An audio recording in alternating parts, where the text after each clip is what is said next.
Doctor Shyama Prasad Mukherjee ji का 125वीं जयंती का वर्ष चल रहा है। हमने नारा दिया था 1953 में, जहां हुए बलिदान मुखर्जी वो कश्मीर हमारा है। हम नारा ही देते रहे, पर कश्मीर वास्तविक अर्थों में पूर्ण रूप से हमारा हुआ। अटल जी ने 1947 में कहा था, 15 अगस्त का दिन कहता आजादी अभी अधूरी है और सपने सच होने बाकी हैं, रावी की शपथ न पूरी है। तो वो पूरी शपथ करके अधूरी आजादी को पूरा किया गया 5 अगस्त 2019 को, जब मोदी जी ने धारा 370 हटाकर कश्मीर का पूरा एकीकरण किया।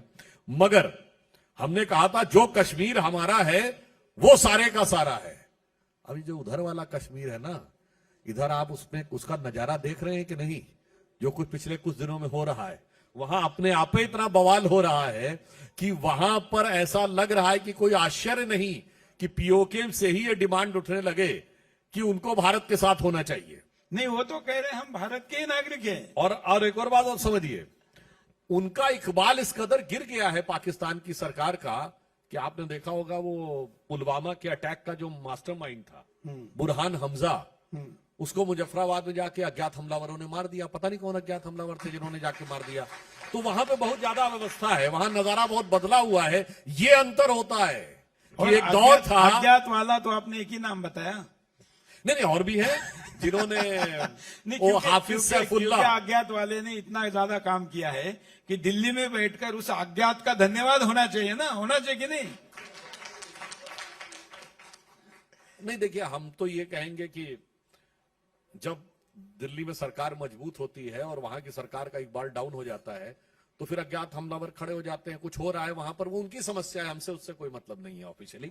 मगर ये बात आप देखिए कि जो हो रहा है वो ये दिखा रहा है कि किसी दौर में वो लोग आते थे और भारत का कौन सा हिस्सा था जहां आतंकवादी घटना नहीं होती थी।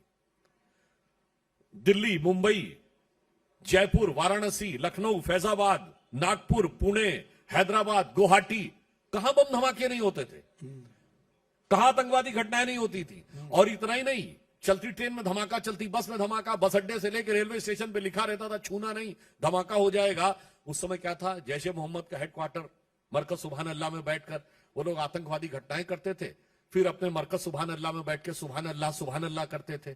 और ऑपरेशन सिंदूर में जब वहां पर ब्रह्मोस गिरा, और याद करिए उसने कहा ना, मेरे 14 लोग मेरे परिवार के मारे गए, मैं भी मर जाता तो अच्छा होता।